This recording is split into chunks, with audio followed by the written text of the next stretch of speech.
Assalamualaikum warahmatullahi wabarakatuh. Perkenalkan, kami dari Program Studi Administrasi Publik kelas A2 ingin melakukan observasi mengenai demografi kependudukan di Desa Semambung, Kecamatan Gedangan, Kabupaten Sidoarjo. Ke Indomaret beli samyang, tak kenal maka tak sayang. Perkenalkan, nama saya Siti Nurhaliza dengan nomor NIM 2020201000006. Saya Fioni Dwi Pratiwi dengan NIM 2020201000092. Dan saya Nurmalisnya Hanif Suraya dengan NIM 202020100100110. Desa Semambung merupakan salah satu desa di Kecamatan Gedangan, Kabupaten Sidoarjo dengan luas wilayah sekitar 183 hektar dengan ketinggian 400 meter di atas laut. Desa Semambung merupakan desa terbesar kelima di Kecamatan Gedangan. Desa Semambung termasuk dalam klasifikasi desa swasembada, di mana Desa Semambung memiliki dua dusun, yakni Dusun Kalangan dan Dusun Semambung. Desa Semambung juga memiliki 31 RT dan 8 RW.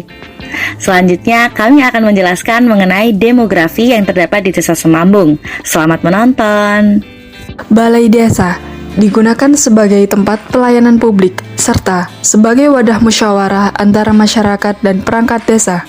Desa Semambung memiliki penduduk dengan berbagai macam pemeluk agama seperti Islam, Kristen, Katolik, Hindu, dan Buddha. Dengan keberagaman tersebut, Desa Semambung memiliki 3 tempat ibadah, yakni masjid, pura, dan gereja.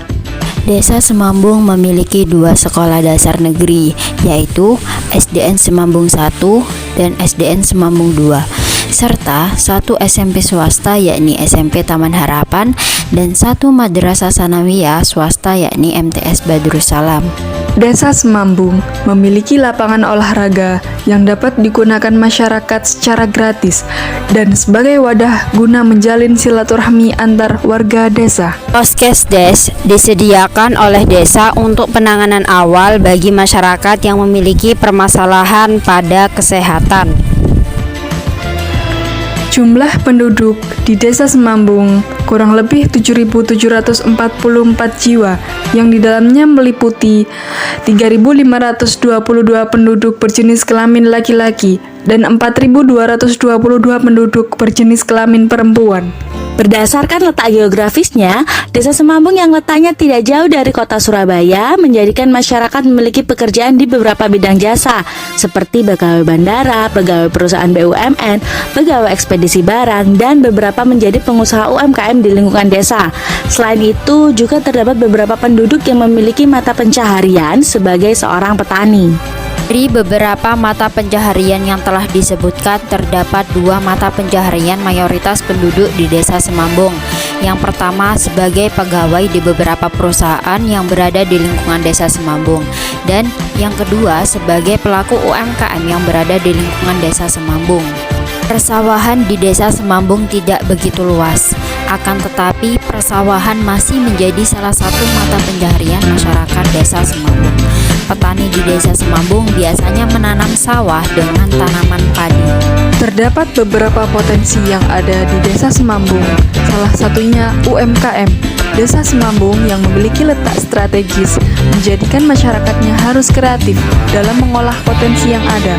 Salah satu wadah UMKM di Desa Semambung adalah wisata kuliner Arum Dalu dan wisata kuliner soto yang ada di area Jalan Mandala. Selain UMKM kuliner, di Desa Semambung juga memiliki UMKM yang cukup terkenal. UMKM tersebut menjual berbagai macam bunga dan tanaman hias, serta mereka menjual beberapa kebutuhan penghias taman seperti lampu taman atau patung hiasan.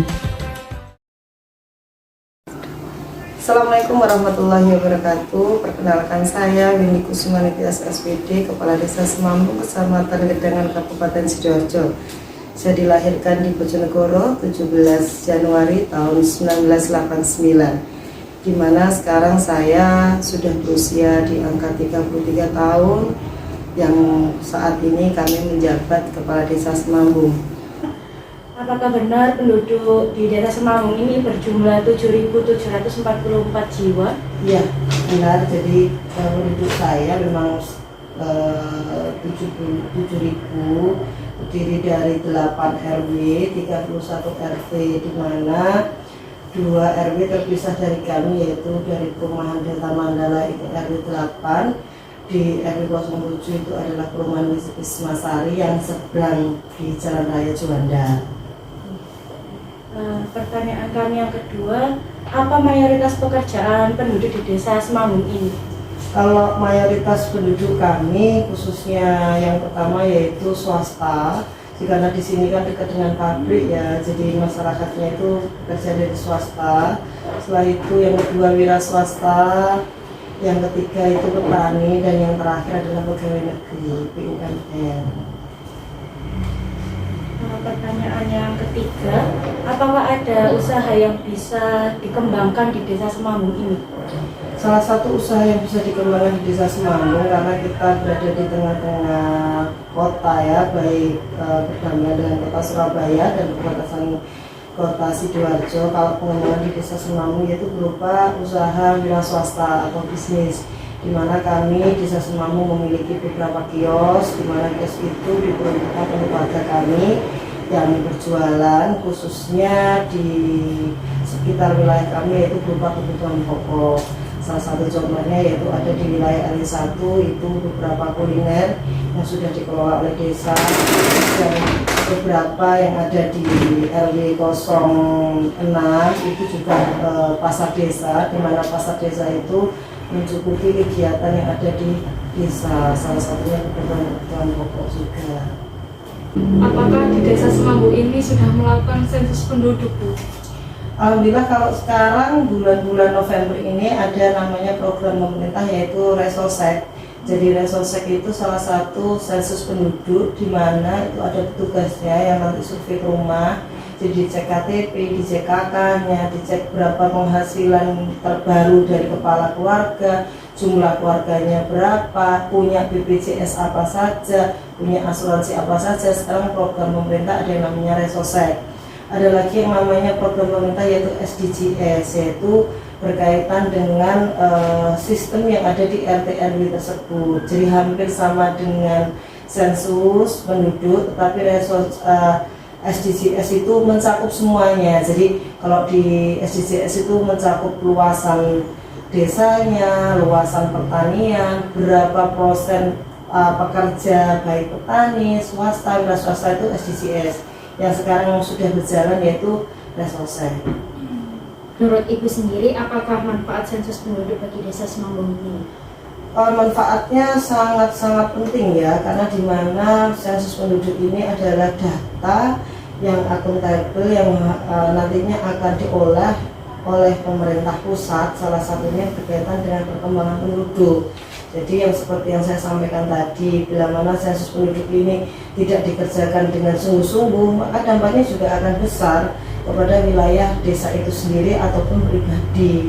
Contoh lagi misalnya sensus penduduk salah satunya yaitu pendataan kan berkaitan jiwa yang ada di dalam keluarga itu. Bila mana peserta ataupun yang kita wawancarai tidak welcome, otomatis datanya kan tidak bergerak, prosentasenya akan tetap seperti yang tahun-tahun kemarin karena tidak ada perubahan di dalam sensus penduduk. Mungkin dulu gajinya 2 juta, sekarang disampaikan tetap 2 juta, padahal gajinya sudah naik jadi 3 juta. Berarti secara tingkat kemajuan dari keluarga tersebut, tingkat kemandirian, berarti kan prosentasenya 0, tidak berjalan. Sebenarnya saya harapkan sensus penduduk itu harus benar-benar dijawab dengan sesungguh-sungguhnya, bukan kita membuat data-data bohong.